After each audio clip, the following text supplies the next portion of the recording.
पाकिस्तान में हफ्तावार महंगाई की शरह में महंगाई में मजीद इजाफा। हफ्तावार महंगाई की शरह 29.24% रिकॉर्ड।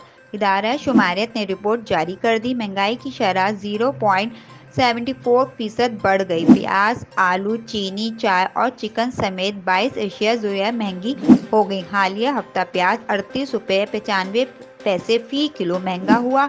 आलू 3 रुपये 68 पैसे, चीनी 3 रुपये 16 पैसे और जिंदा मुर्गी की फ़ी किलो कीमत 5 रुपये 34 पैसे इजाफा रिकॉर्ड किया गया। इदारा शुमारियत के मुताबिक मुल्क में जिंदा मुर्गी की फ़ी किलो कीमत 264 रुपये 37 पैसे हो गई। हालिया हफ्ता अंडे 5 रुपये 13 पैसे फ़ी दर्जन महंगे हुए और साथ कीमत 235 रुपये 44 पैसे हो गई। चाय, ताज़ा दूध, दही और चावल की कीमतों में भी इजाफा रिकॉर्ड किया गया।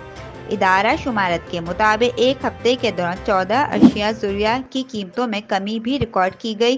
टमाटर 14 रुपये 22 पैसे सस्ता हुआ और साथ कीमत 208 रुपये 93 पैसे फ़ी किलो रही, जबकि दाल चना 44 पैसे, दाल मसूर 4 रुपये, दाल मूंग 2 रुपये 23 पैसे फ़ी किलो सस्ती। रिपोर्ट के मुताबिक घी 3 रुपये 37 पैसे, मटन 5 रुपये 38 पैसे फ़ी किलो और 200 किलो आटे का थैला 4 रुपये 62 रुपये पैसे सस्ता हुआ।